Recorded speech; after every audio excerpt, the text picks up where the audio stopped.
So if you take out your highlighter, what happens when you change the value of Q? Yeah, my graph is here. And you can highlight this. You have those graphs, right? Yeah.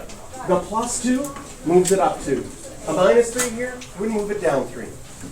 So we find out that the Q value, if you have a number added afterwards, moves a graph up and down. You saw that yesterday as well. Next, this, and then you have the graphs. If you have a number inside the brackets of what is being squared, that moved it left to the and right.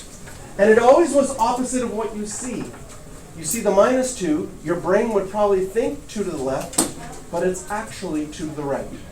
Because if you like reasoning why, think of this point 0, 0. Normally, when I have y equals x squared, what would I have to plug in for x to get y to be 0? I'd have to plug in 0. Now that I have x minus 2, what would you have to plug in for x to make sure that the y is 0? The opposite of the -2, a +2, which gives us 2, 0, and moves it 2 to the right. So one value moves it up and down, the other value moves it left and right.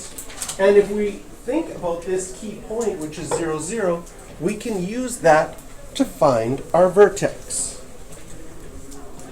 Next thing to highlight.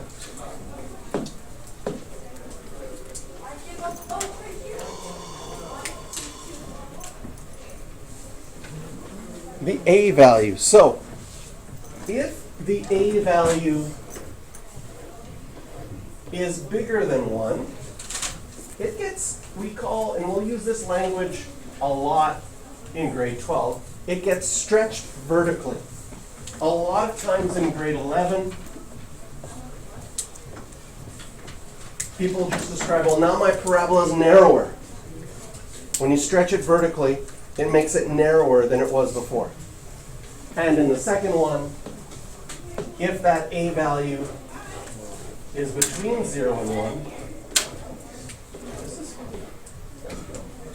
highlighted 7 times, must be running out of ink.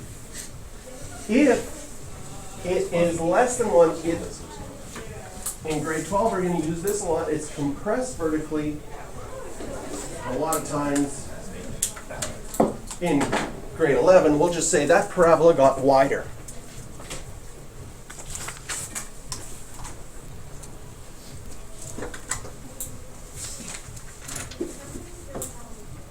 And next thing, if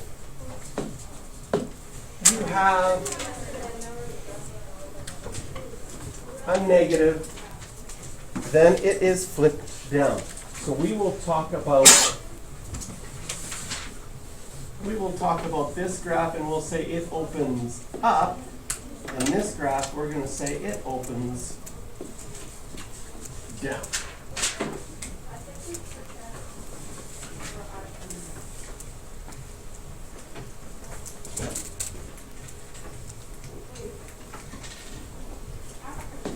And when an equation is in this form, we call it the standard form or the vertex form. It's really helpful because our vertex can always be found by the P and the Q, no matter what the other numbers are. So when it's in this form, you can always find the vertex. And if you can always find the vertex, now you have a shortcut for graphing parabolas. Yes? Is standard form the thing we were finding in grade 10 that they said we weren't going to use? For linear equation. For linear equations, like That was- you used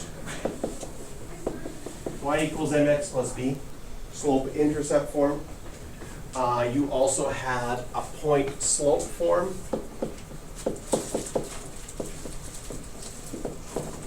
Like that. But we didn't really use standard form very much. There was like a general form where you moved everything over and made it equal to 0. Why wouldn't you do that? Use that. Why would you use the one that's equal to 0? Yeah. Just to make students rearrange another question? It's not, this one's not very helpful, okay? It becomes more helpful when you do a general form as you move on to higher level math, so you can categorize all things under one umbrella. But for lines, that one wasn't very helpful. Okay. Okay, we're going to learn the general form. Right, here's the general form for parabolas. It's helpful for the quadratic formula, but it's not helpful for graphing. So again, we're going to want to, right now, learn how to graph things. And if we have it in standard form, then we'll know where our vertex is. And if we remember the pattern that a parabola normally goes over 1, up 1, over 1, up 3, over 1, up 5, then you can get a whole bunch of points really quickly. Then we're going to add what happens when I add a number in front, what happens when I flip it up and down, how that all can be put together to allow us to graph things quickly.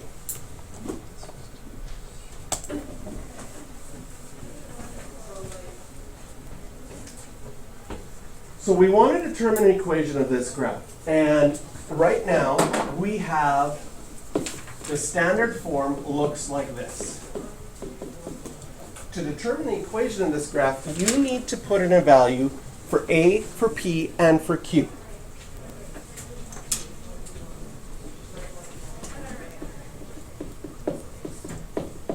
And P and Q is connected to the vertex. So if I look at this graph, I see right away my vertex is at 4, -2.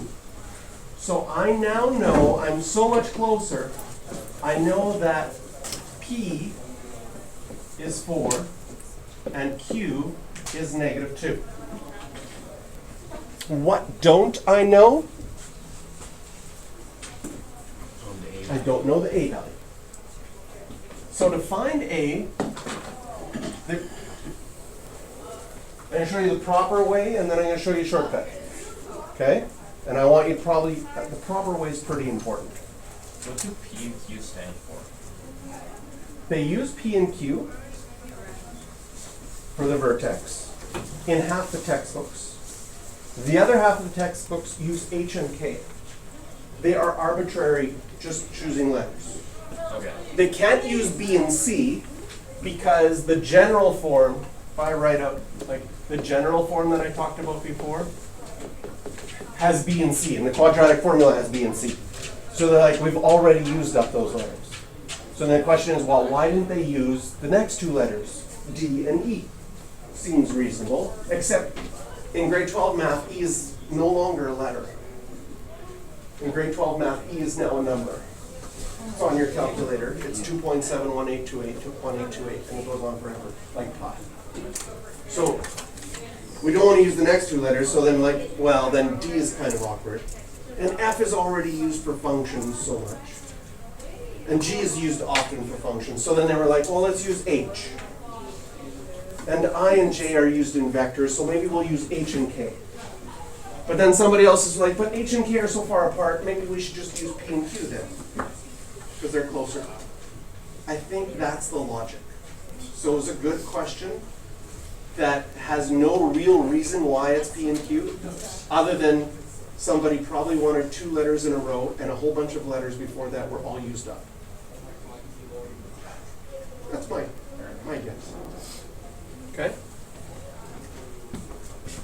But without that reasoning, it seems kind of arbitrary.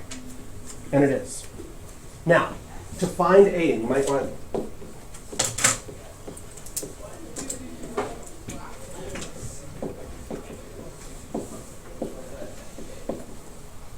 This is the best way to do this. This comes up so much in higher level math.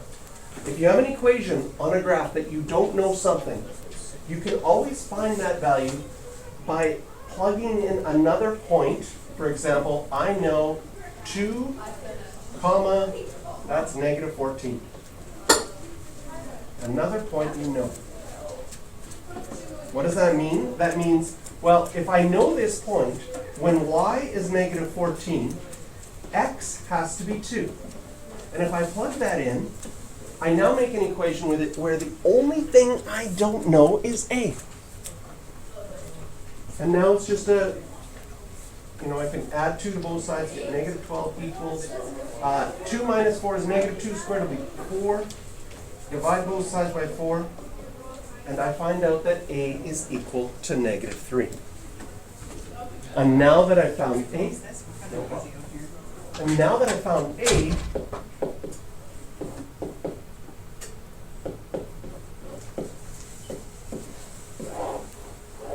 I can write the final equation. I found A, I found P, I found Q.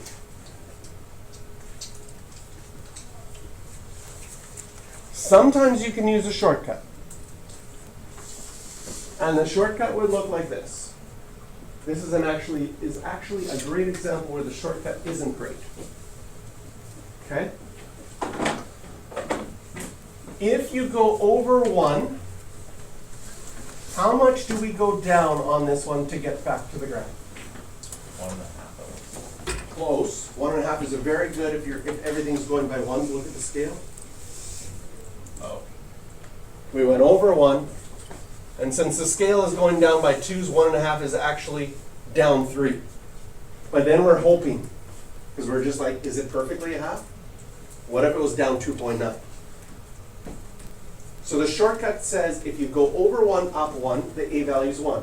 If you go over 1, up 2, the A value is 2. If you go over 1, up 3, the A value would be 3. If you go over 1, down 7, the A value would be negative 7. That's a shortcut for finding the A value. But this is the mathematical way, which is going to be really helpful in other classes going forward in grade 12. You use this idea a lot. So I would say getting good at this idea, you plug in what you know. If you don't know one variable, plug in another point, solve it, and then you can find that other value. Yes. How did you find 2 and negative 14? I took this red dot that they highlighted as a dot on the graph, and I went 2 for my x, and then since I'm going by 2s, this is actually negative 14. Yeah. Can you see the question like this if the graph would be yourself putting negative 13? Can you see yourself going by 1s? It's like Probably. Yeah. probably. These ones where the scale is off, they're designed to see if you're paying attention. I don't know. So be warned. The textbook sometimes plays around with the scale. You should pay attention to it. Okay, questions we can circle on this one are 3, 4, 5, and 7.